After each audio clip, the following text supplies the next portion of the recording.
Okay, and we are recording. So I'm going to share my screen and get us started, and I'm sure we will have some people joining us as we go here. So let's get the party started. Let's see, here we go. Okay, so we are session 4. We are nearly done with our 5-session English language learning strategies class, curriculum 252. If you are wanting materials, they are in module 4. I'll also be putting some documents in the chat so you can access them directly. But our focus for tonight is to look at our teaching through an EL lens.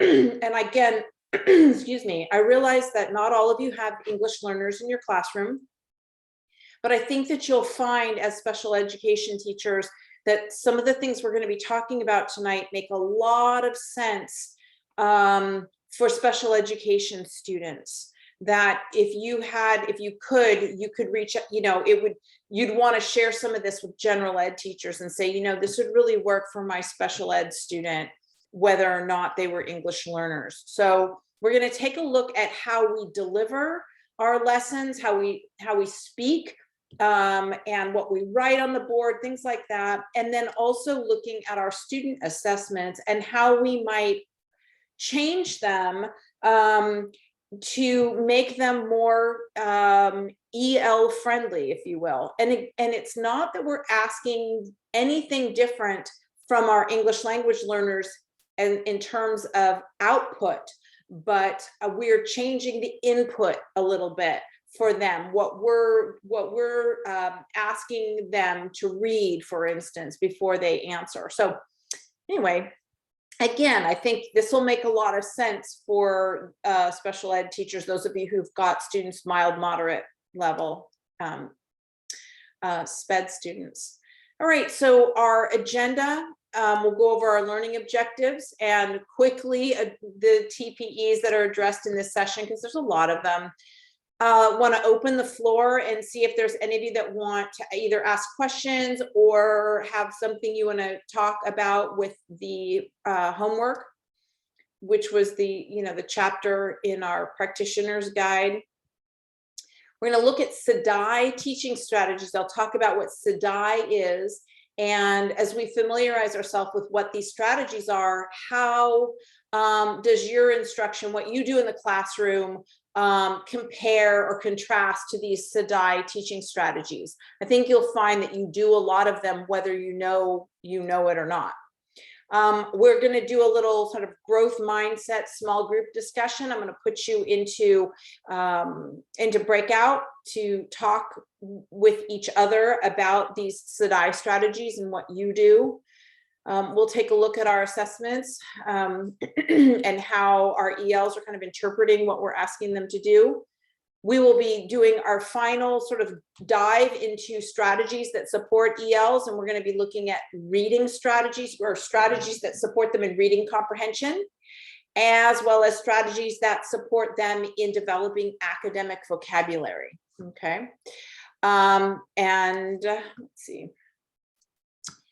We will take one last look at your lesson plan reflection. If you have any questions, tonight is a good time to ask at the end of the class. I will stay on for anybody who has specific questions.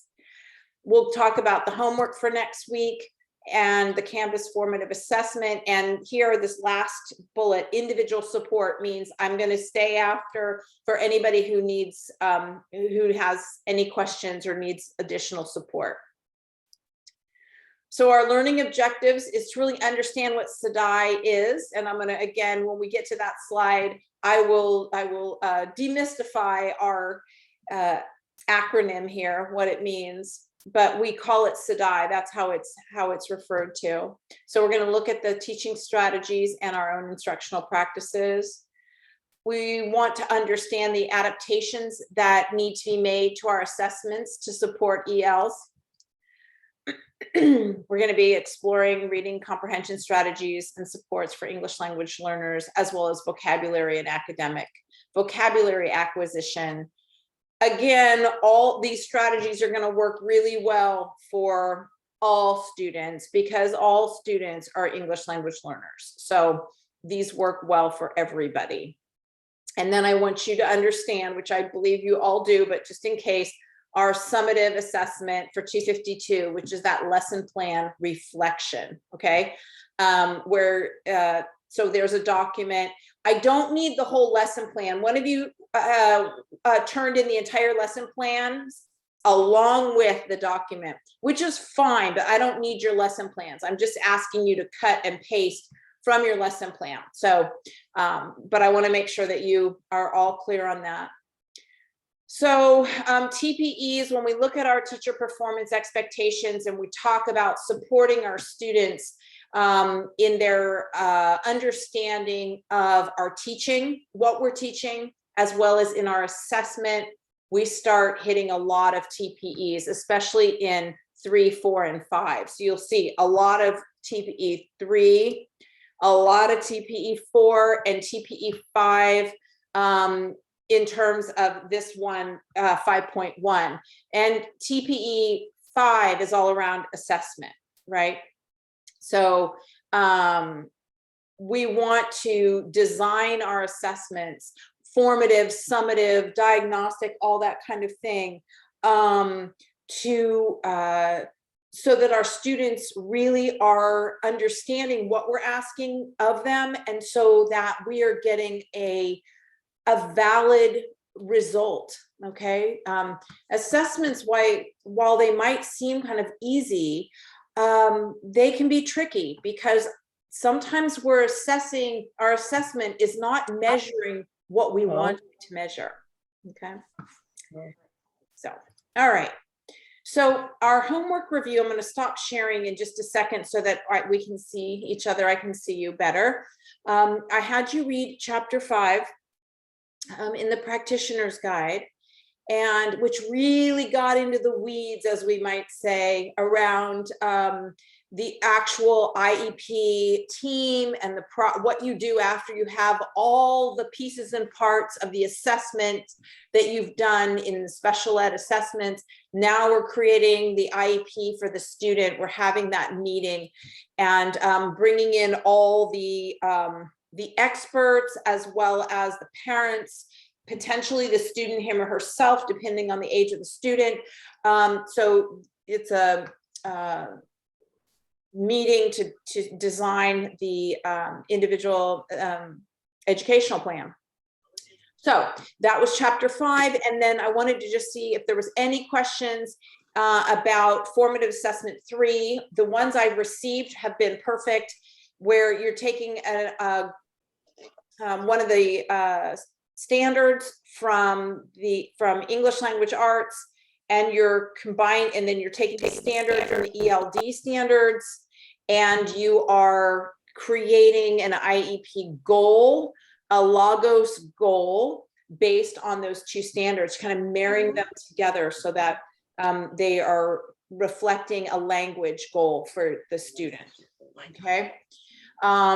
And again, this doesn't have to be a language goal, is not necessarily a language goal for second language or for language learning for a second language learner.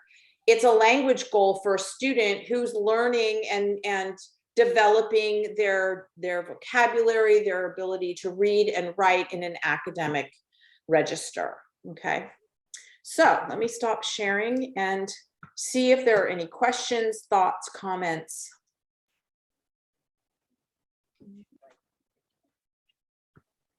About chapter 5 or the Lagos goal.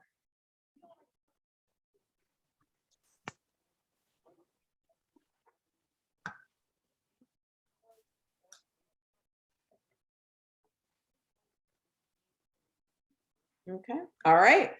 I would just say chapter 5, if I were a special ed teacher, I think I'd have it bookmarked.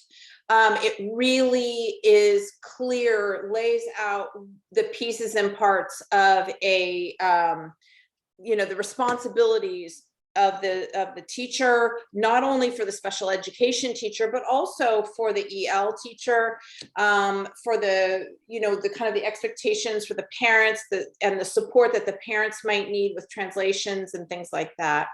So again, because many of you are kind of, well, some of you, I should say, are new to special education in terms of as either as a teacher or a para and then a teacher. This is new. This is actually to have this document that lays it all out for us for California teachers is new. It wasn't like this before. So use this as a resource. I've noticed that they did mention in there about the LPAC, test, and that there's going to be an alternative LPAC. And I emailed a couple of you about this. I shared a link that talks about that from the California Department of Education, the alternative LPAC. This is for students who are extremely cognitively impaired, or could be students who are nonverbal, and the LPAC, the regular LPAC, is not going to give the results that's needed. And so this particular LPAC is using a lot of visuals, a lot of pictures. Students are pointing to things, that kind of thing.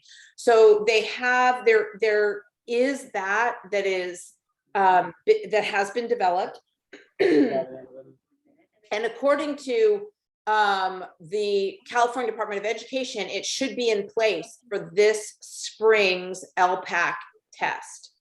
I don't know that any of you will be doing the LPAC testing, probably not. That tends to be the purview of your English language teacher, the ELD. I gave her. Right, I gotta mute somebody here. Ashton, mute yourself. He did it. Okay, thanks. I wouldn't think that as special education teachers, you would be asked to be doing the LPAC, but the more you have awareness of what it is, because your students are going to be participating in it potentially as EL students, the better that you can help support them. Okay, so all right, Paula, with your internet cutting out, I don't know if you heard me say this earlier, but I'm recording this this meeting, and I'm going to put it into module 4 for you. So if you've missed some things, you can go back in and fast forward and find the parts that you missed. Okay. All right. So let's go back in then to our slide deck and continue on. All right. Okay. So SEDI.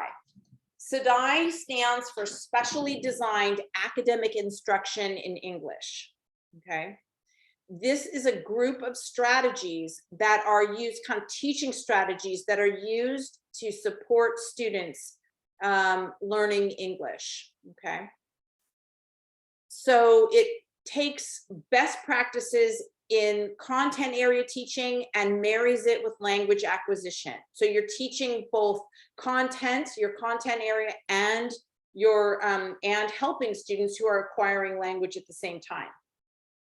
And these are the kind of strategies that would be used in integrated ELD. So you would see this, meaning the teacher is teaching his or her subject area and has EL students in the classroom and is trying to help support that student learning the language and learning the curriculum, all right, learning the area, the core area.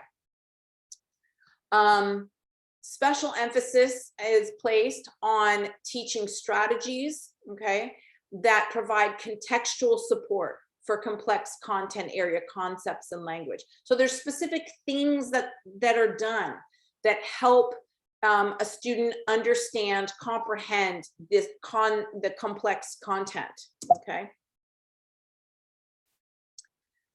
The teaching strategies provide students with scaffolded ways for understanding the target content and comprehensive academic language that students acquire through various modeling and practice activities.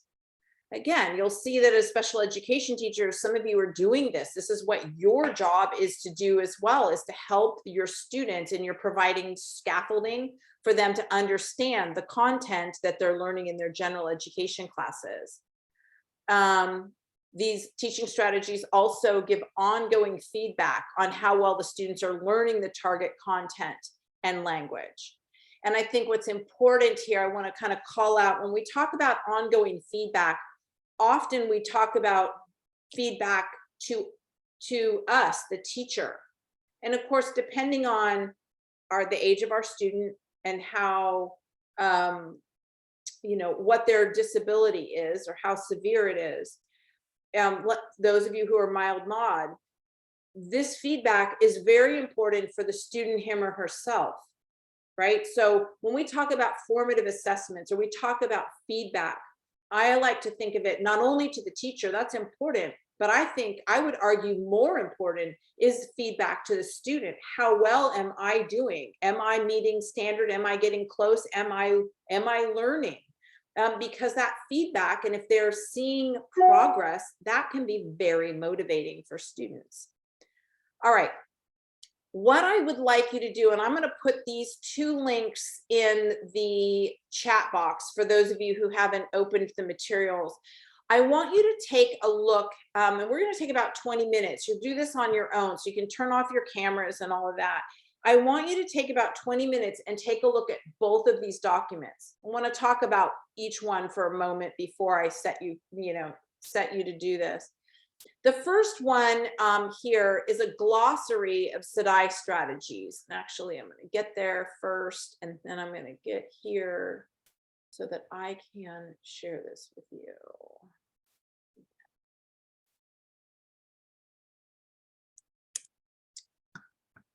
Let me get this in here in the chat box.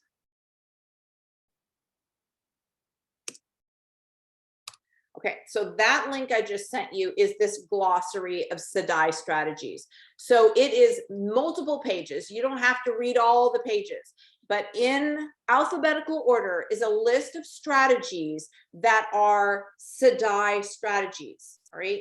You will see some of these where you're thinking, wait a minute, I use this in my class, or we use this. I've seen this used in general education all the time, and there's no EL student in there. Right. These are strategies that work really well for ELs, but they also work really well for everyone. So I want to give you this document here to take a look at, and then we'll go back. This document I want to kind of front load a little bit. In reading over this is sort of a, here are your marching orders if you're going to use SEDI teaching strategies. I think it's a bit biased. I got to be honest. I think that it's a little bit didactic. It's a little preachy about here's what you do, and if you're not doing this, you're not doing it right. And I don't like that sort of approach when we talk about teachers or talk to teachers. It's like my way or the highway. I don't love that. So I want to first just sort of say that I kind of get that vibe from this document. That said, however, I do think that it's really kind of encapsulates really good teaching, really good support for students in this document. And it's broken up into kind of like 12 points. So let me, let's see. This is going to take you actually, I think, into my Google Drive, this one here, but you'll find it in there. All right. The SEDI teaching strategies are in there. Okay. So it's 5:21 right now. So I'm going to turn my camera off. I'm going to let the recording go. So if those of you who need to, if you want to go back and see this, and I'll let Betty know this too, fast forward through these 20 minutes. And there's going to be a time when we, like I said, get into breakout groups too, that'll take some fast forwarding, but that's right. So I don't want to stop the recording and start it again. I don't trust it. So just let her roll. Okay. So we'll come back, let's say at 5:42. Okay. And I'll put that back at 5:42. just for, so we can kind of debrief and see if there's any thoughts, comments, or questions about those two documents. So the glossary and the SEDI teaching strategies. So just to clarify, Kylie, we're just looking through these documents and reading through them, correct? Right, I'm just giving you some time to take a look at them yourself. Yeah, thanks, Molly. Thank you. Mhm.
All right, I'm going to bring us back together.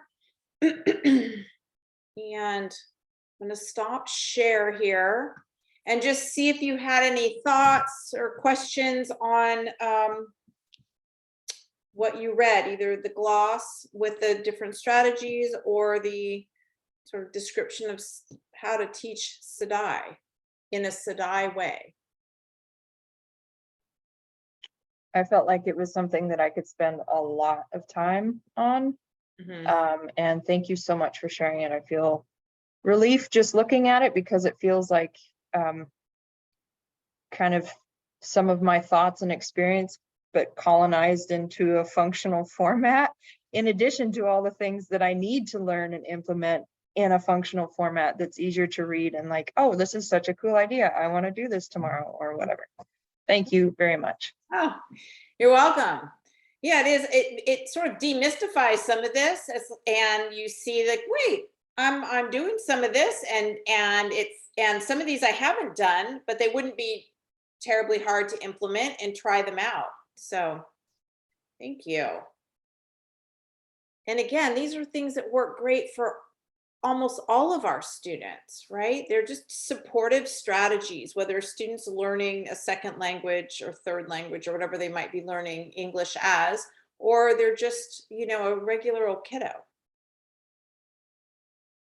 I like the reference to teacher as a role model. Be what they want to show, represent what they want to be or want them to be. Yes. That is a big part of who we are, really, right? Is a positive adult role model. And we don't want to ever forget that they are watching us. They are watching us, right? And we say things, but what they really do is they watch what we do. So everything from, you know, being on time to the classroom, all of, you know, how you present yourself, they're watching for sure. Different, you know, obviously different ages or whatnot, but it's important. We have an important role that's not necessarily academic. It's just to be a functional adult in their lives, you know? Yeah. All right, anybody else want to chime in about anything that you had an aha about, or an amen, or whatever it might be in the last 20 minutes?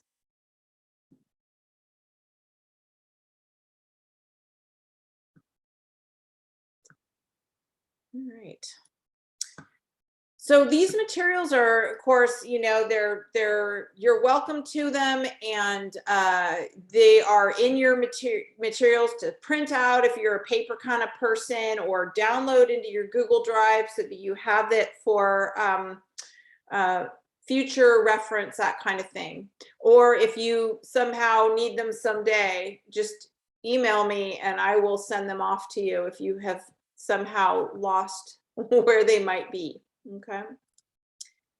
All right. So I want to just kind of go over some of the SEDI teaching strategies that are kind of the larger teaching strategies. And again, you are doing a lot of them, I'm sure, as special ed teachers. So you are building up and connecting what you're teaching to background knowledge. So what our kids already know, and trying to connect new knowledge to that background knowledge. And we know this is how teaching is done, starting with what they know and connecting in new knowledge to that. Students need lots of pre-reading preparation, particularly with texts that include vocabulary concepts and themes to which they've not had much exposure, right? So a lot of what we do, a lot of what those of you that are working in the general education setting, that supporting your special ed students, you're doing this kind of preparation, pre-reading kinds of things, pre-teaching, so that students kind of go in with some background knowledge before they go to their general ed class. Teacher communication behaviors that's sort of a grouping of SEDI strategies. So as you're speaking, you're using gestures, expressions, synonyms. So taking academic vocabulary for instance, and finding another word or words for that help them understand the word. And maybe taking what a student says and repeating it, but pushing it up a notch, using some more academic vocabulary as you do that, as you restate. Your intonation, how you're speaking, your articulation, your rate of speech. We want to speak as clearly as possible and slow our rate of speech down for our students. Again, not just for English learners, but students that have audio processing issues. Slow it down, use gestures.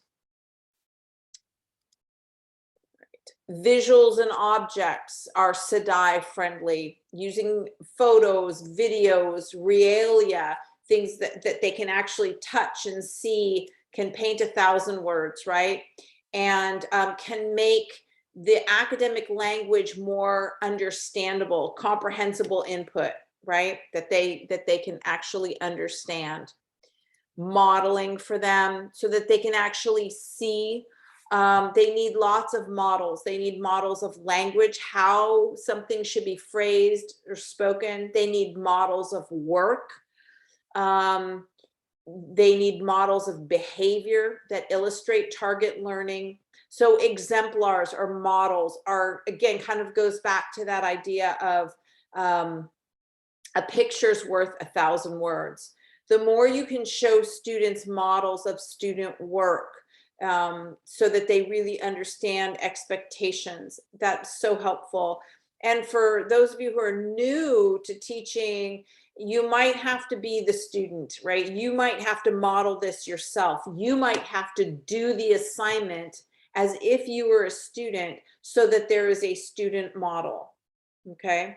That can be really helpful.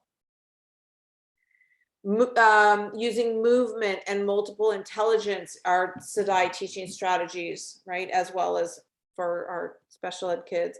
Incorporate various strategies that use movement, drama, music, art, and other intelligences to reinforce learning of content, concepts, and academic language. So I think one of you said you use song, you have kids, you know, music and song to help support and reinforce the learning. So it's a great thing, as well as using movement. Kinesthetic is important to help support these kids. Cooperative learning is really helpful as a SEDI strategy. Students need to process and practice the language and concepts in order to own them. Pair and group work provides a format for communication and constructivist learning. I would, and I think I've said this before, I'm a big fan of the pair rather than group work.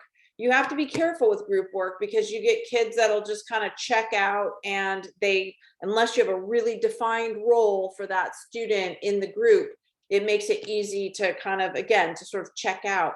When it's a pair, there is always a job to do. You're either listening as the pair or you're speaking.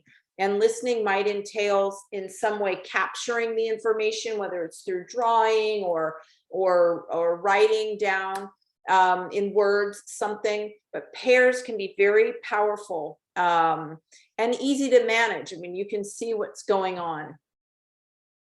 The other thing that this does for us is really helps students, that it lowers their affective filter.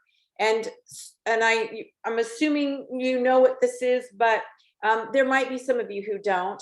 So the affective filter is that makes you, if you feel comfortable in a class, if you feel comfortable to make mistakes, or that, you know, that you're not going to be judged, that kind of thing, it lowers the affective filter. You're willing to take risks, right? And for those of us who've been in a class where you've been in both types of classes where you feel comfortable and you're not feeling like you're going to be made fun of if you don't have the right answer. You're more likely to take risks and try things out. If you are intimidated and scared and your affective filter goes up and you don't learn as well. I mean, that's just as simple as that. You will not learn as well. So that kind of cooperative learning helps a student lower that affective filter because they're dealing with their peers, okay? Differentiated instruction is, I mean, we talk about this all the time in the teaching world, supporting different levels of language and learning within the same classroom. I mean, that's what you guys are doing 100%, is differentiated instruction and support. Each of your students have different needs and you're supporting them in different ways. Scaffolding, gradual release of responsibility as students become able to do tasks independently. That is the goal of scaffolding. Scaffolding, like the actual thing itself, scaffolding on the side of a building, is supposed to be temporary. It's to help get a job done. And likewise, in teaching, scaffolding is supposed to be something that is used for a period of time and then pulled away so that the student is able to do it independently. All right, so scaffolding is supposed to be for a time, not forever. Authentic assessment is something that SEDI strategies help. So frequent checks to make sure students are comprehending and to provide feedback to both teacher and student so that adjustments can be made. And this is something I talked about before, right? The importance of feedback for students as well as for the teacher. And I think this part of it, the idea of authentic assessment, is important. Assessment that makes sense to both teacher and student. And it is measuring what needs to be measured. It's giving authentic feedback as well. SEDI strategies help build strong academic habits. They need to practice and acquire habits that will allow them to be good readers. And students will use these habits that they acquire automatically for success, so that they start to learn how they learn. They learn if they need to use a graphic organizer, for instance, when they read, to help organize their understanding or help them capture what they're reading. They start to learn how to do these things. And it's part of this idea of scaffolding. So they begin to do it themselves. It's not necessarily with some things. We might think of a graphic organizer as scaffolding, and it is, particularly if it's a teacher assigned thing. But if a student is then using it on his or her own to help capture what they're learning, that I would argue is not. That is where they are building a strong academic habit, right? And it's independent, so that they are doing it independent and it's helping support their learning. All right. And the more we use these strategies and teach these strategies, the more students can put them in their own toolbox. And I was thinking, about that this whole list of the glossary of the SEDI strategies, this is a toolbox with lots of tools in it. Some of them you will use all the time. Some of them you'll never use. It's not your thing, but you have this toolbox. Likewise, what we want to do for our students is to have them build a toolbox, to introduce these strategies to them, to model how to do these, to do an I do, we do, you do kind of rollout, if you will, for the students. And ultimately they put them in their own toolbox so that they know when they don't have you anymore and they're taking a class in college, they can use some of these tools that they've learned how to use, right? So what I thought I would do, I want to show you this document here, and then I'm going to we'll pop it up on the screen, and then I'm going to share this with you in the chat box, and then I'm going to put you into, let's see, I'm going to put you into breakout groups. So there's the document we're looking at right now. And I want you to pull this up on your computer so that when you go into a breakout group, you can look at this. And I want to just talk about this document for a moment. before I created the EL strategies log, this is what we had as a program.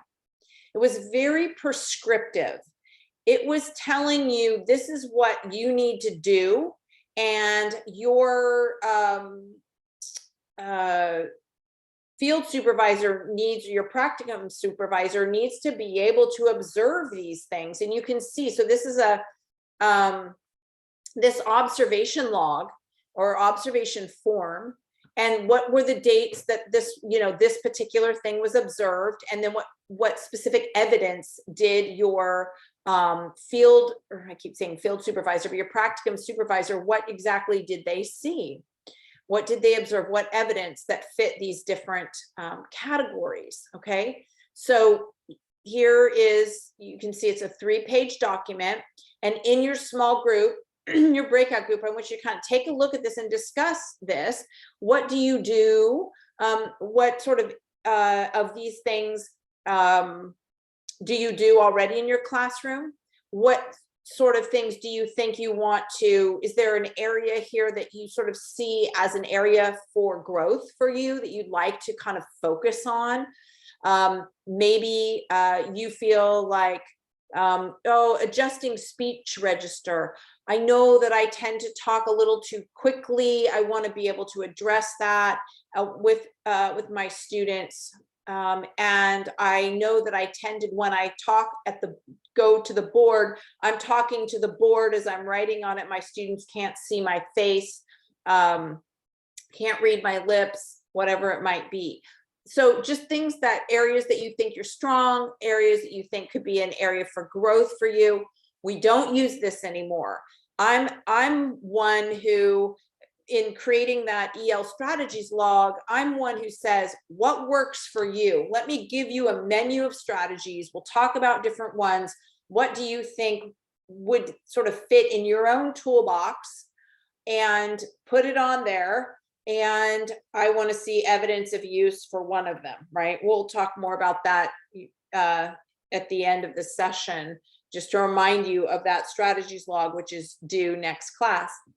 But I think that's for me, in my humble opinion, I feel like it's a better way of approaching this. It's a more authentic way of approaching this, rather than you have this laundry list of, I've got to show my practicum supervisor all of these things at some point. And so it's just a little bit overwhelming. So we came up with the EL strategies log, and that way we can still prove to the CDE that we are showing our interns are aware of English language learner strategies, and they are able to use them in practice. Okay, so let me stop sharing and see, before I put you into breakouts, I'm going to have you about 15 minutes to take a look at this in breakout and talk about it. See if there's any questions before I put you into a breakout.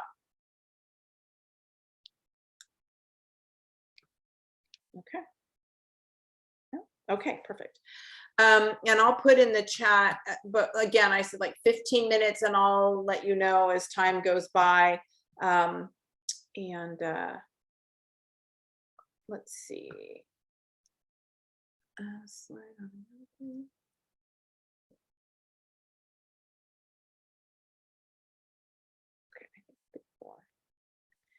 All right, so 601, 616, 617 or so. I'll bring you back in.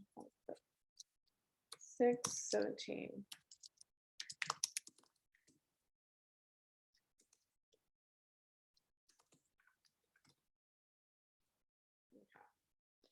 So hopefully everybody in your group has the document handy. All right, here we go.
All right, welcome back, everybody. We needed more time. We were right in the middle of our conversation. Oh, Oh, no, it's I'm okay. It's okay. sorry. I never know. It's always it's kind of a crapshoot. It's like, okay, is this too much time? Is it not enough time? It's, this one of the things I hate about Zoom. If I was like putting you off into, groups up at SCO, I could kind of read the room and see, right? Here, you're just kind of like blind. I have no idea. So I apologize. And if you, want to continue the conversation, stay later after we're done, please do that, or continue the conversation at another point. But any thoughts about what you looked at there, that observational log? Well, what we notice is like we do pretty much each 90% of that already, even if we don't have EL. So it's like a huge overlap. Yeah, thank you. Right. And I think, oh, please. Sorry. What form, you said that was the one that you showed us, this one that we're talking about was an older form that was used prior to what we use now. What is the one now that one was the original ever? What's the one that's replaced that? The EL strategies log that I assigned you for this class. Got it. Okay. Mm-hmm. Yeah. Right. And I think, again, what, to Alex, to your point, what you were saying and what I have repeated over and over throughout these sessions is that whether or not you have English language learners, these strategies, you're using them already, they're good for all kids, that kind of thing. So I know sometimes there's some pushback or reticence from some folks that's like, well, I don't have any ELs. And why am I'm a special ed teacher. Why am I having to take this class? This isn't my world. But it, as we kind of take a deeper dive into it, you see that a lot of this is pretty, universal, just good teaching, right? So it's helpful no matter what, whether you have English language learners specifically as the identified by the LPAC or just regular kiddos in your class who've been speaking English or are learning to speak English, right? All right, so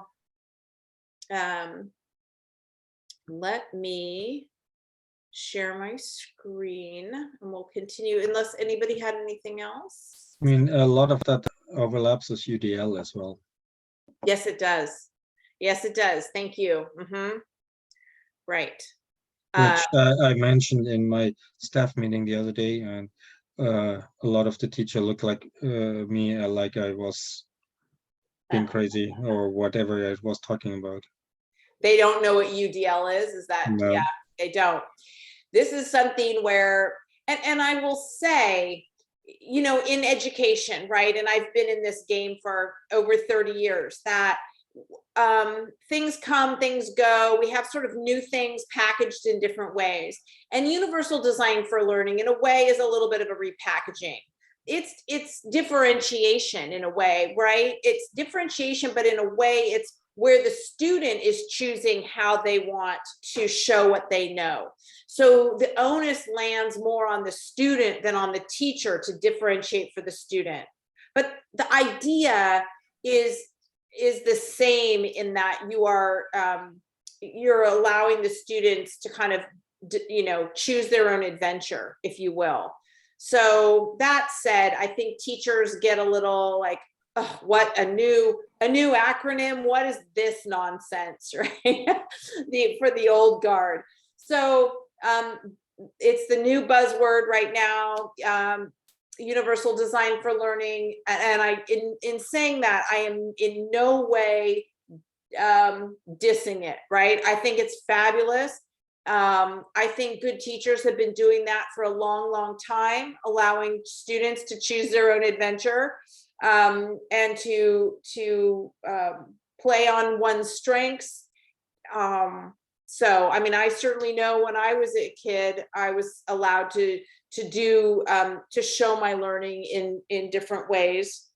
So I think and you know, honestly, I think we've allowed our GATE students, back in my day was called mentally gifted minors. We allowed them to do that. That was something that UDL was alive and well for our GATE kiddos. It's something where I think now we're thinking, hey, this is good teaching. It should be open to everyone. To have students be able to show what they know in different ways. But thank you. All right, let's get back into share screen. All right, so we did this. Okay.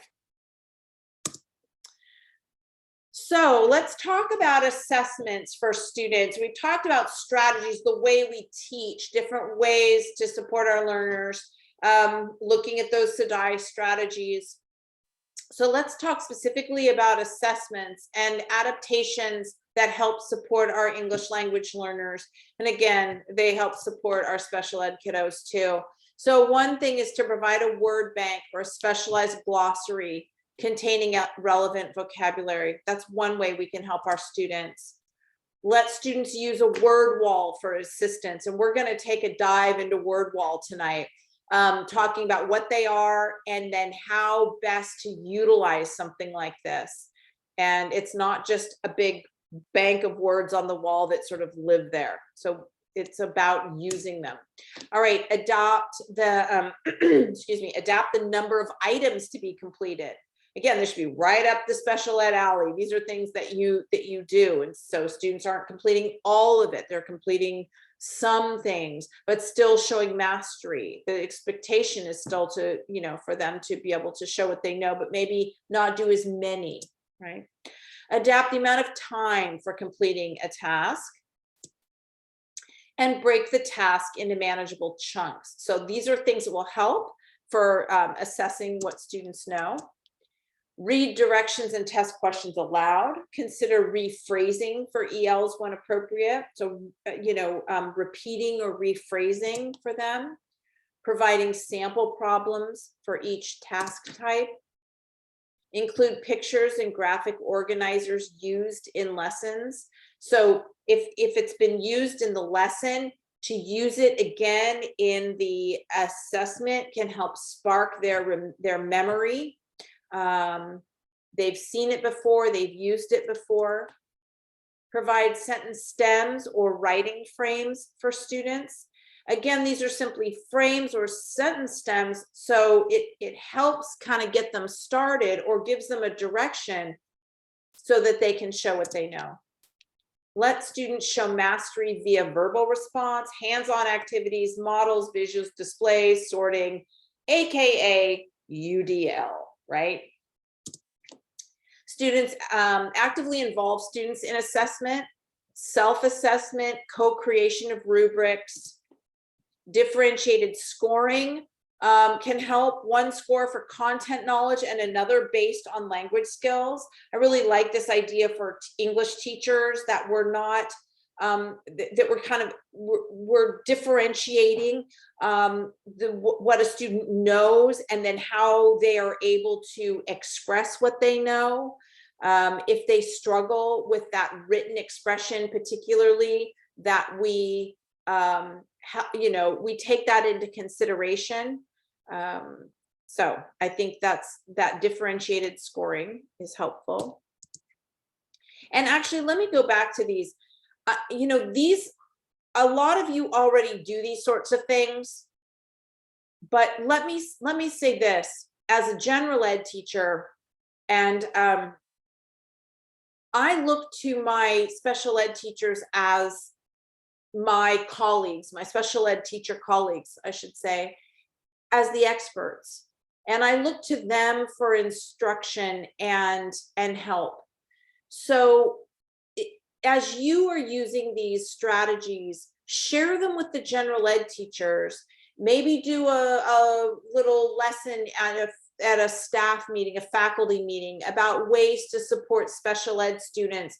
And particularly if you know you have a group of special ed students who are auditory, you know, have an auditory processing challenge, talk about for the teachers specific strategies that might help these particular students, because it's not something that teachers have been trained in.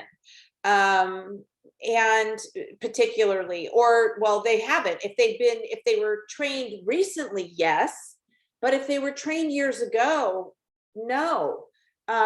We didn't get specific strategies. We learned what the legislation was. We learned that, you know, the least restrictive environment kinds of things, but we didn't really get a lot of instruction in the nitty gritty, how to support students with specific learning disabilities. The more you can take your expertise and share it with general ed teachers, if that's in your, you know, if you work with them, it is appreciated for sure. And I know that I remember hearing from our special ed teachers a little bit of reticence, like, well, I don't want to act like I know it all. I don't want to teach, you know, I'm assuming they already know it. I don't want to come out as a know-it-all. You won't be. You are the experts, and helping us support our students is, you know, it's really appreciated, right? Okay, some other helpful considerations. The format of a test, just the way the test is formatted on the page, the spacing of the text, that the text isn't too, you know, scrunched together, that you're using at least a space and a half to double spacing from line to line. Use printed versions versus computer testing if available. These seem more approachable to students if they have an actual piece of paper in front of them, a printed version rather than computer testing. Refine unfamiliar context. We're going to talk more about that. I'm going to give you some examples of that in just a moment. Reduce linguistic complexity. Same thing. I'll give you some examples what I mean. Eliminate extraneous information, extra information in there, try to get rid of it, and avoid the following phrasing on tests. All of the following except, all of the above, none of the above, both A and B. For EL learners, it can get confusing, particularly the all of the following except. That's just a lot of words. Even if you are a native English speaker and you're taking a test, that's going to cause you to pause for a second to really wrap your head around, wait, now what do they want me to, what am I looking for here? Okay, so thinking about the way that in a multiple choice test, what they're asking for as far as the answer is concerned. Okay, so let's take a look at some specific examples. So unfamiliar context, students who come in and they see a word problem, they come in from another country and they see a word problem, like Frida works at a concession stand selling hot dogs during a high school baseball game. If she sells 72 hot dogs during the game, how many hot dogs does she sell per inning? You know, some of us may struggle with that too. And like, how many innings are there in a baseball game? Right. And actually, it depends whether it's little league or it's a, you know, I guess it says high school. But and so we're needing that information to solve the problem, aren't we? And that is information that might be an unfamiliar context. They're not familiar with it, right? So try to refine it. So taking it and reducing that kind of unfamiliar context information. So here we have to prepare for a regional competition. Keith practices on his skateboard 12 hours each week for 18 weeks. How many hours did Keith practice in all? And just instead of regional competition, that's not important, right? What's important is that he worked 12 hours for 18 weeks. How many hours did he work in all? You look at how we've reduced the vocabulary here, and yet what we're asking, the operation is the same, and the student would be able to show that he or she understands that we have to multiply and how to solve the problem, but you don't have these unfamiliar words, this unfamiliar context. So simply rewriting the problem. We're not asking it to be dumbed down. We're still asking for the same, as I said, the same operation, just taking out some of that unfamiliar context. Okay, reducing complexity with the verb tense and if. If bananas cost 35 per pound, how much will 4 pounds cost? And just put bananas cost 35 per pound. How much do 4 pounds of bananas cost? Just reducing the complexity. And again, for your special ed students, this can be really helpful. And it means kind of going in and rewriting word problems, because let's face it, in math, particularly those math word problems, they're all about extraneous information and sometimes phrasing things in the most complicated, convoluted ways possible. All right, visuals and extraneous information. Sometimes the visuals get the kids confused. You can take those away. So here, last month, 104,000 people went to the circus, and instead just changing it to what is the value of the 6 in 104, 629.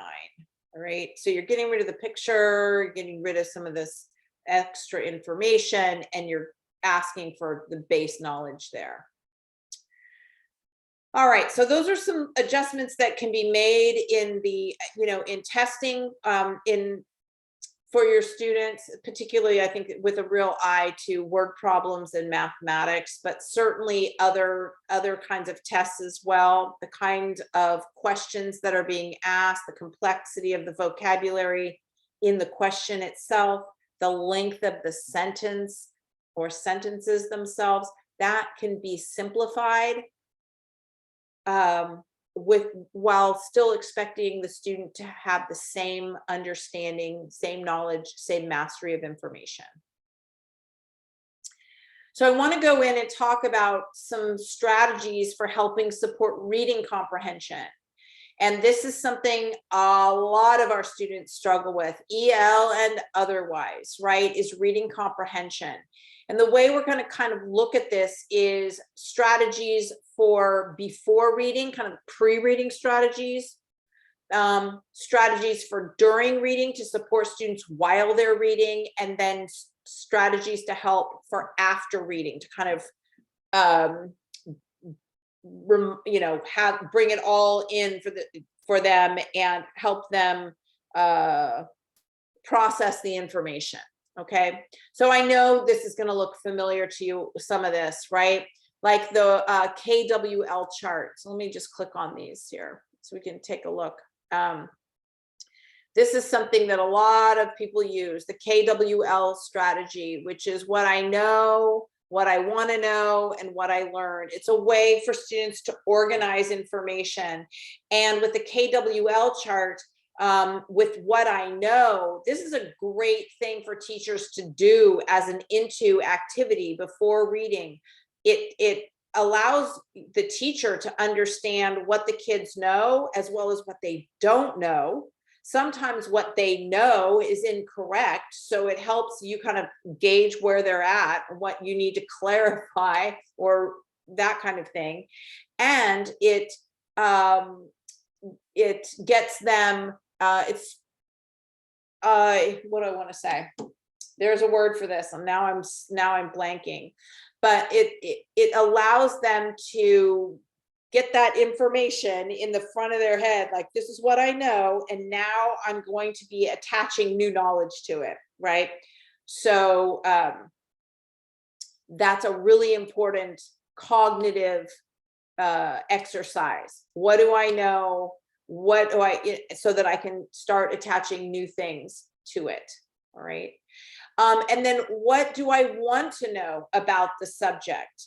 Now, I know for the snarky teenagers, it might be, I don't want to know anything, but, or this could be, what do you think you're going to learn based on, and you could have them looking at a text or whatever, so they're making predictions. So maybe not what I want to know, but what I think I'm going to learn.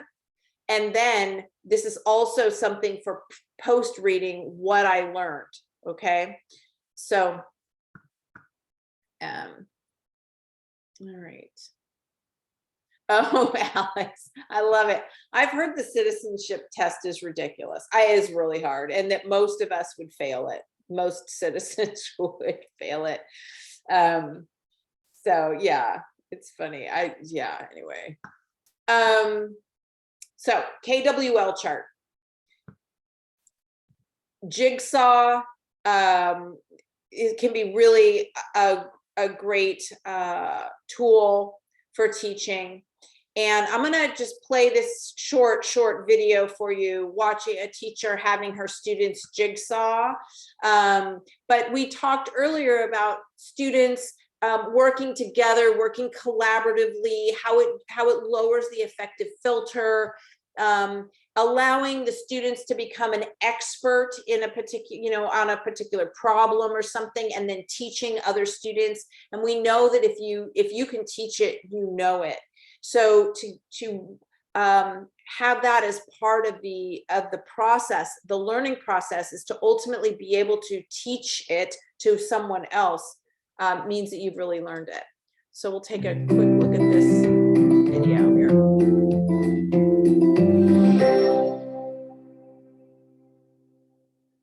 A jigsaw activity is an activity that I usually use during review of material. In this activity, I have several teams. Each team becomes an expert on a topic or a type of problem. Team number or table number 3 is going to be, you're going to be experts on question 5 and 6, right? Table number 5, you're going to be experts in question 7 and 8. And we can do it with 10 by two, and it'll be 2 pages. And then we switch students around. They form new teams, and in their new teams, they are supposed to explain what they learned in their initial team. So you have 4 minutes to show your team your work. So let's start. I like using jigsaw puzzles. Number 1, because it includes a little bit of movement.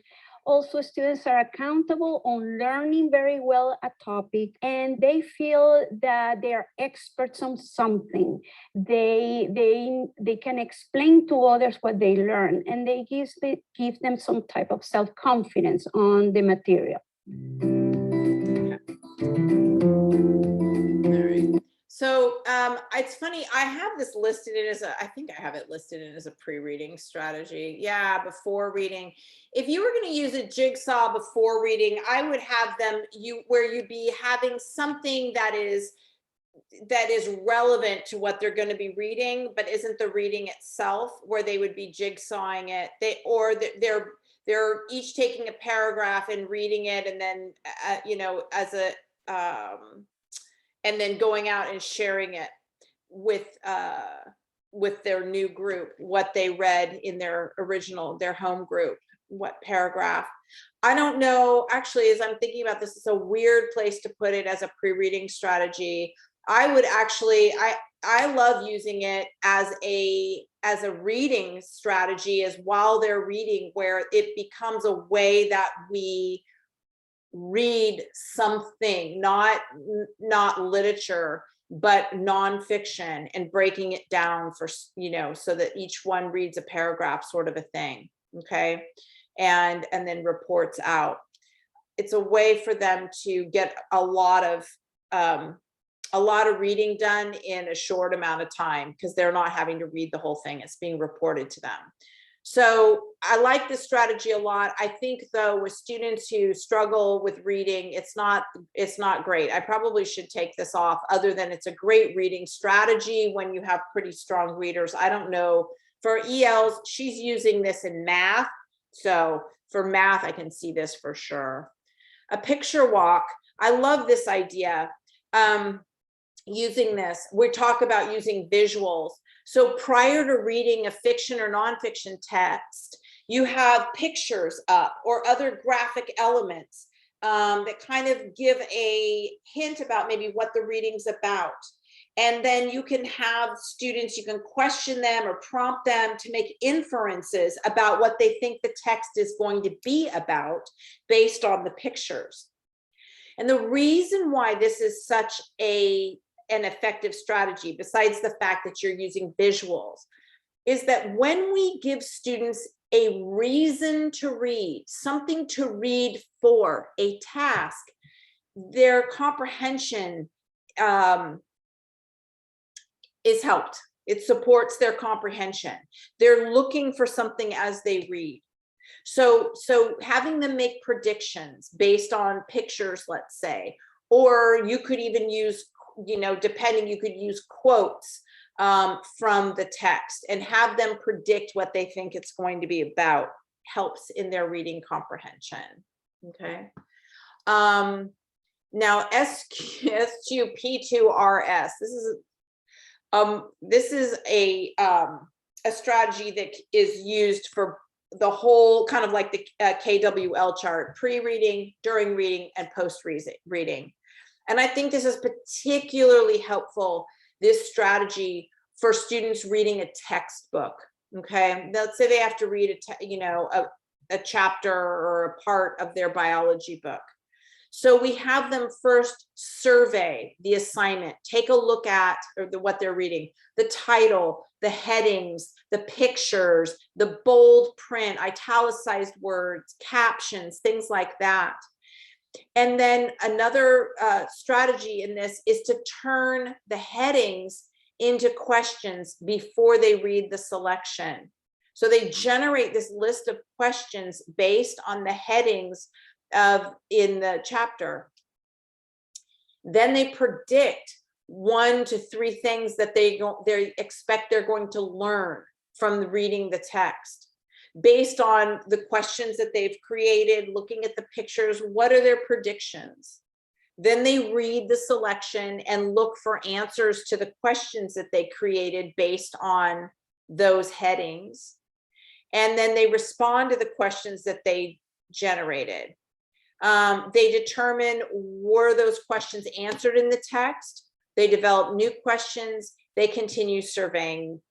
And then finally, after they finish reading the assignment, students summarize the selection, either orally or in writing.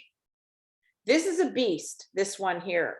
But I will tell you, the more students do this, the more comfortable they become with it, the better, the more it is a great strategy to have in their toolbox. This works for, college level reading. You take a look at it first.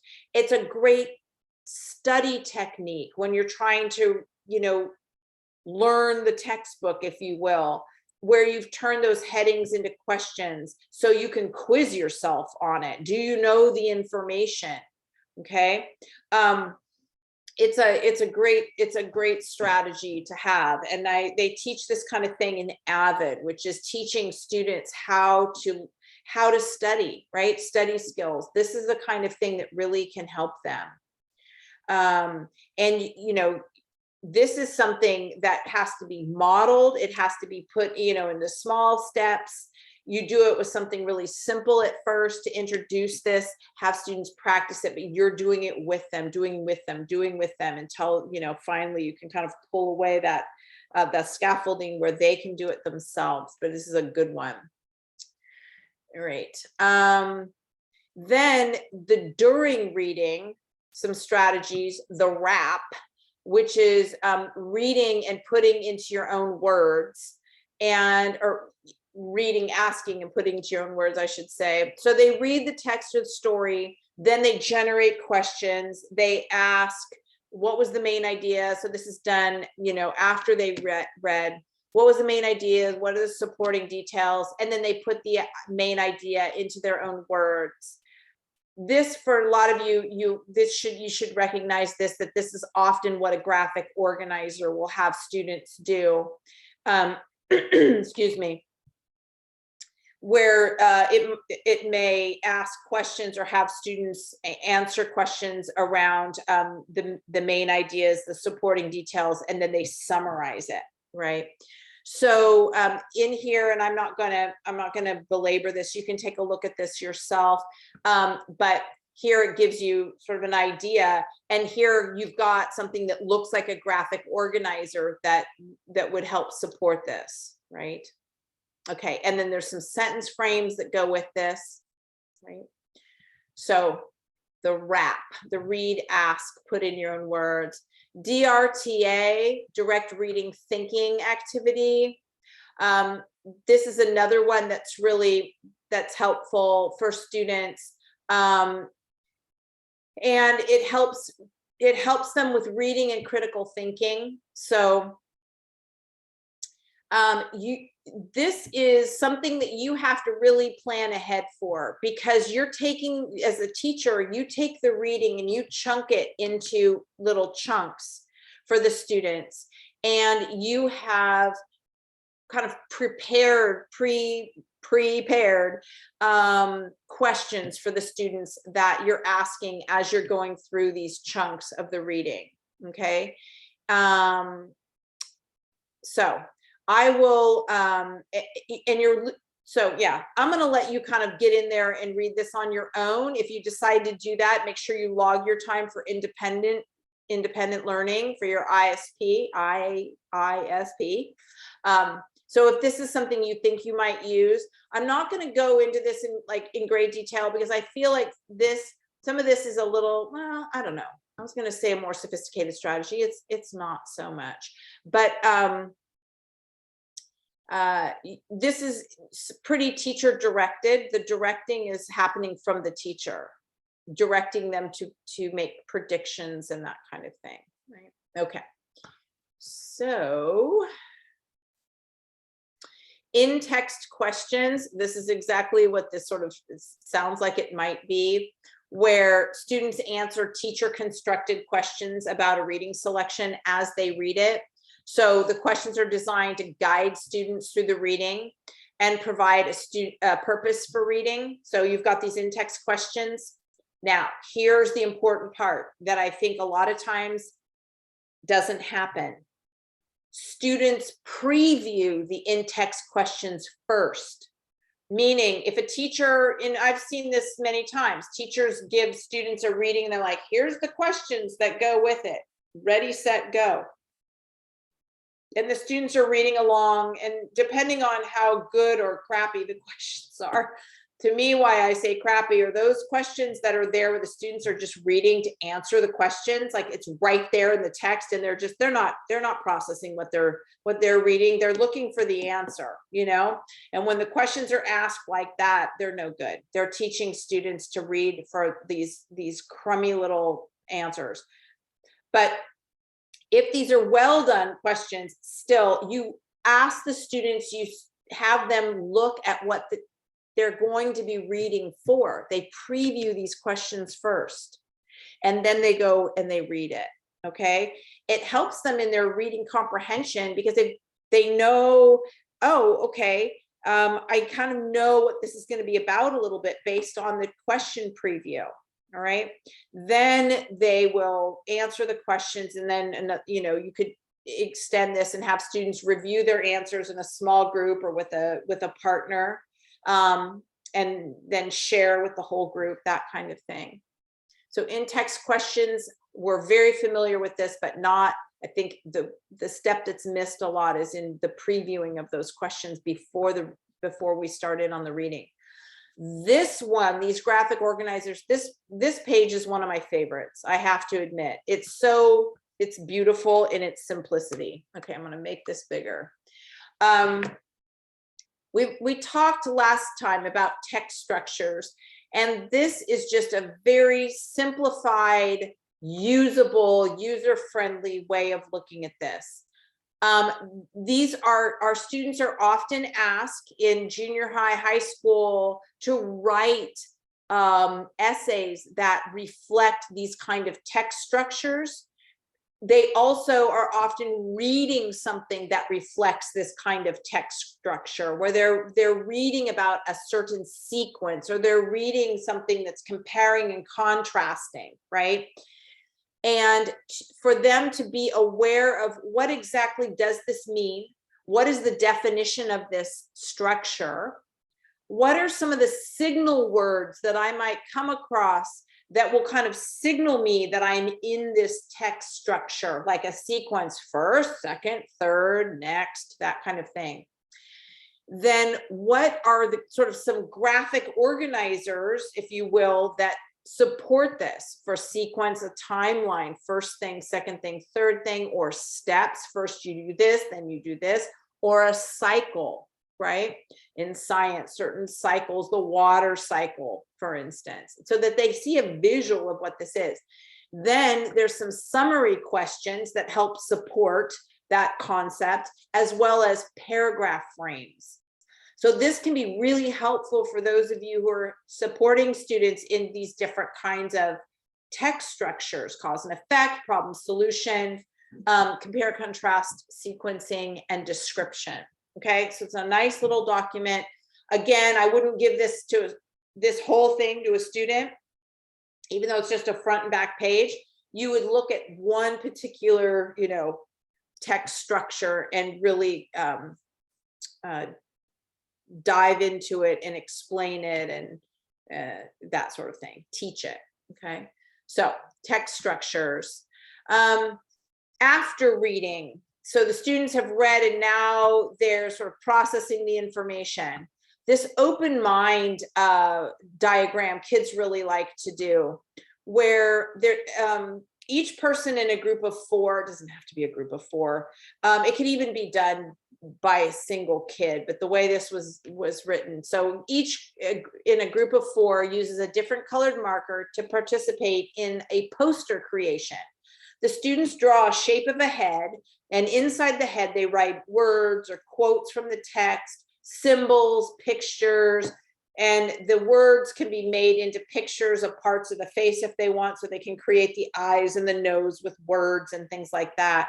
But it helps them pull things together that they've learned. They're doing it collaboratively, and it's a way of capturing the information, right, in a visual way. And you can then have the students do a gallery walk where they're looking at each other's open mind diagrams and how are they similar, how are they different if they're doing the same reading. So that's one. A reader response chart is another post reading strategy where students draw a T chart on their paper, just a big T, and on the left side they write 3 interesting quotes from the story or what they read. They choose 3 quotes that they think are interesting, and then on the right side they respond to the quote with personal reactions or memories or questions or that kind of thing. It's an active reading. It's a kind of an active strategy that just gets them to take that information and think about it in a different way, and helps them sort of take it and push it further into their long-term memory. Okay, especially as they make personal reactions to it. So it's just a way of having them do that. And they can do it again by themselves. They can do it with a partner. They could do it as a group. And then this one, the tableau, is sort of a fun one. Students like to do this. It's very kinesthetic. The students form a tableau. So they a scene where they're frozen of characters or scenes or concepts. The teacher directs students regarding their positions and facial expressions. Students hold their position in a brief tableau. So they can get together and there's, it could be something where, like a game where the other students have to guess what they're trying to represent, let's say, okay? But it gets them up and moving and thinking and collaborating, and how are we going to do this? And how are we going to show this? It's sort of like a charades in a way, where they're trying to communicate an idea with their bodies without speaking. So it's a kind of a fun one, but based on after reading. So these are a few reading comprehension strategies. There are 1 million of them, but these are just a few. Okay, on your chart, you can choose 3 of these to put down, or you can use 3 others that you've used, that kind of thing. So in no way will my feelings be hurt if none of these show up on your EL strategies chart for reading comprehension support, because there are so many. Okay, on to vocabulary building strategies for our students. And I do several classes on this in a class I do for single subject folks. And I understand this is just a quick, flyby of all of these strategies, really. In fact, for my single subject people, after we complete the EL course, I go into a 10-session course with them that really looks at literacy across the curriculum and talks about reading, writing, speaking, listening in a much deeper way than what we're doing right now. But so I always want to sort of say that, because I feel like, wow, we're going to spend 15 minutes on this, like that's any kind of thing. It's not, but this is what we've got. This is what we have. So to help our students in vocabulary, cognates, so these are all linked here. Here is a list of cognates, common words for students that are both in English, and then to show you how close they are in Spanish. It's just Spanish English here, but that's an interesting one to look at and have students, especially have Spanish speaker students, if you have newcomers, understand that a lot of what they already know is used in English. Okay, so this is there for you. EL academic vocabulary list. All right, so this is a list of academic vocabulary words that you might want to pull from, and you'll notice that a lot of these are verbs, right, that are often asked for our students to do in some sort of assessment. Explain, identify, predict, arrange, calculate. So this gives a definition of what these are. Okay, so it's certainly, this is an academic vocabulary list that's more focused on verbs and showing your knowledge, assessment words, I would say. And I think this really helps our students in their testing, and I will say all students in their testing, because you'll get some blank looks with kids that have spoken English since day one, and when you're asking them to infer, you know, what am I supposed to do? What does that mean? Right? So a lot of them are pretty good about summarize. They've got that part, but you know, construct, they might not know what that means, or distinguish. So these are worth going over with your students. I love this one. So one of the things that we know that helps students learn vocabulary is to play with words. And I think that, you know, it's one of the things that we don't do enough of, that back in the day, when a lot of us were going to school, vocabulary was, here's the list of words, look them up in the dictionary, write the definition down, write a sentence, learn how to spell it. There'll be a test on Friday.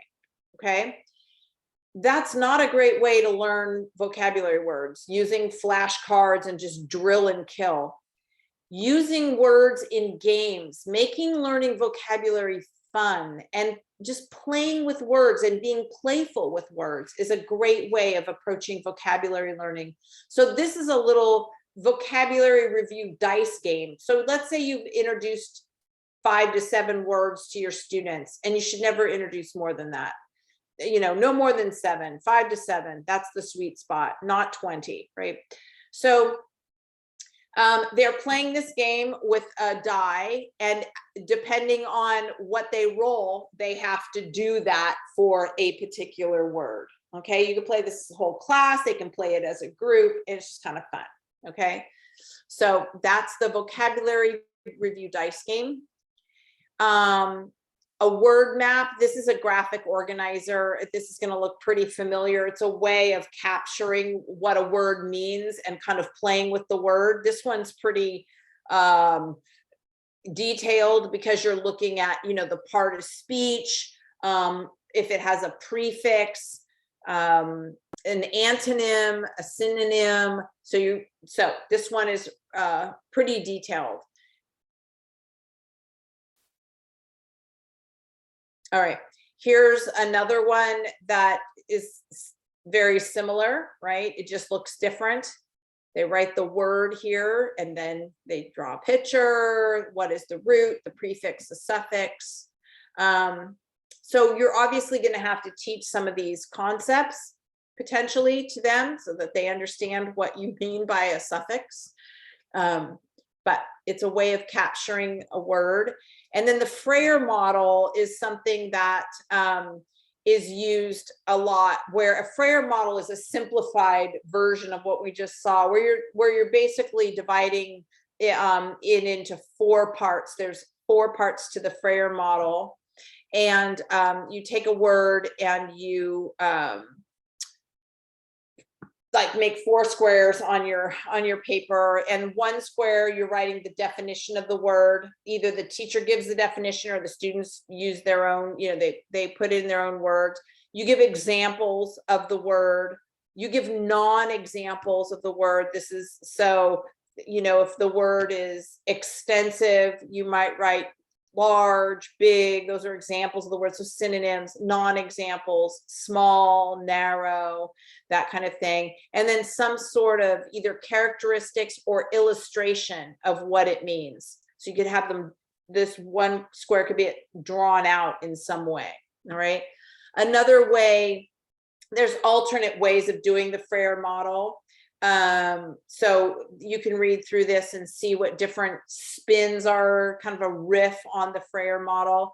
But this is something that students are asked to do in their, you know, a way of really understanding a word and using it in context and understanding what it means and what it doesn't mean. So the non-examples are important too. All right, so that's the Frayer model. And the word wall. This one is going to be independent. You're on your own to check this out. And I want you to time yourself again and log this time on your ISSP. I always want to give it. So word wall activities. I think you all probably know what a word wall is, right? It's a collection of words that you put on the wall that you are using in your classroom, or that your students are using in their classrooms, and so it's a collection of vocabulary words.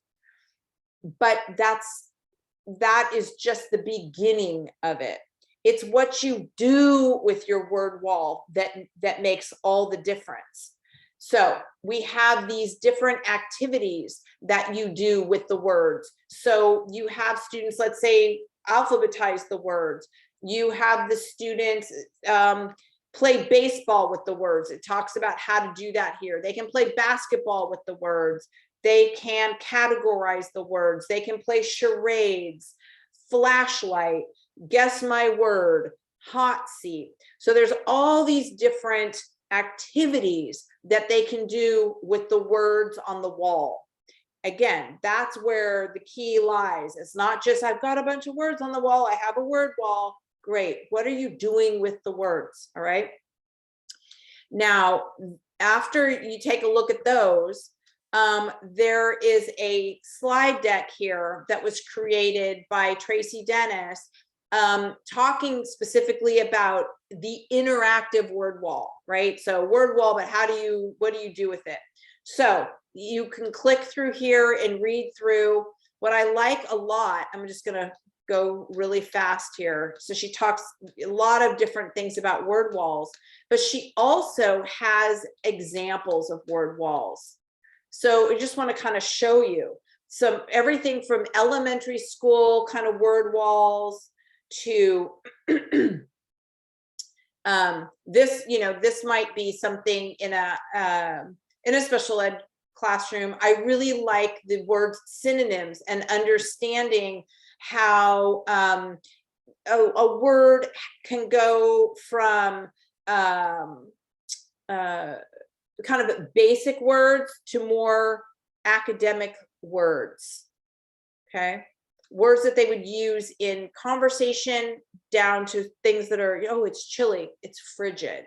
Okay, and to talk about potentially how the different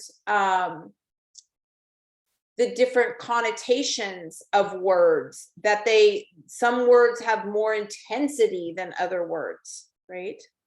I like to talk about, just as a sort of, not an aside, but when I talk about vocabulary with my students, I use the analogy of crayons, of color crayons. And I say, no problem, Ashton. I say to them, remember when you were little kids, because I've got high school kids, remember when you were a little kid and maybe you go to a restaurant or some place where they gave you a box of crayons and there was a red and a blue and a yellow and a green, and you could draw a picture with that. You could definitely do that. You could make a tree and everybody knew it was a tree in the sunshine and a flower, and you could make something that people, you know, understood with those 4 crayons. But think about how cool it was when you got a hold of the big box of crayons, the 64 or bigger. And you didn't just have a blue, you had a cerulean, and you had an aqua, and you had a turquoise, and you had all these different kinds of blues that you could choose from. And I say vocabulary is the same way. The bigger your vocabulary, the more crayons you have to color with, the more you can shade meaning, right? So I think, and I love the fact that when we look at a chart like this, you see these in shades of color. And so to some kids, because they want to know, why do I need to know all these words? I can communicate just fine this way, right? But to be able to, is sleepy the same as exhausted? What's the difference as we look here at sleepy? What's the difference? What do we need to be able to differentiate between words like that? I think that kind of conversation is important to have with students when we're talking about vocabulary. I love this one. Again, where they can choose, they go through, these are either like on popsicle sticks or little things where these are synonyms for words, for simpler words. I want to use the word smart, but I want a smart word for smart. What can one I use? So creating these things. Anyway, so you can go through here and take a look. There's it's a lot of slides, but I think it's definitely worth your time to check it out. And you can click on the link here. I'm actually, let me open this up here and put it in the chat box so that you have it. But it's in our program materials. So everybody. All right, so that should take you there, but again, it's in your program, in our session materials as well. So this is independent discovery, so that means you're on your own. Please make sure that you know, however deep you want to go into this, log your time so that you get credit for that, for the program. All right, so let's kind of talk about and review what we have due for next class, which is our last session. This is the instructional log. This is what replaced that CDI observation log, where you're actually constructing your own, right? You're choosing your own adventure. What strategies do you want to list? You need 3 for reading, 3 for writing, 3 for speaking and listening, and 3 for vocabulary building. And we have been through all of those in our slide decks. So I gave you some, but there's lots to choose from that aren't ones I gave you. So feel free to, like I said, to use mine, to don't use any of them, use some of them, whatever makes sense for you. I would like you to be building this strategy log with strategies you really could see yourself using now or in the future. You're going to identify whether it's for reading, writing, blah, blah, blah, blah. What TPEs, what teacher performance expectations do these address? Okay, it's going to probably be in the 1, the 3s, or the 4s, right? Those are the group of TPEs, knowing your students, or organizing your curriculum. So anyway, it's just pick a few TPEs that you don't have to do an expansive list, but this is something, again, that the program and the CD wants to see, that you're connecting strategies in with the teacher performance expectations. You're going to describe, you don't have to go into huge detail, but give a summary of how do you use this, you know, what do you do? Evidence of use, you're going to do that for one strategy only, okay? you choose one. If you want to do more than one, that's an A+ for you, but I'm kidding. You don't have to do more than one. If you want to, great. And then you're gonna link it in some way. I need to see it. I need to see the evidence. It could be a picture of a graphic organizer a student used. It could be a short video of kids creating a Tableau, whatever works for you. But it needs to be some piece of evidence that I can click on and see it. And then for that particular strategy, you're going to reflect on the use of it only for that one, right? So you'll have 12 strategies listed with these 3 columns filled out for all 12, and these 4 columns, because you're going to do description of use for all of them as well. But only for one are you going to fill out the evidence of use, give me evidence of use and the reflection on use. Okay. And if you have any questions on that, stay after and I'll clarify for you.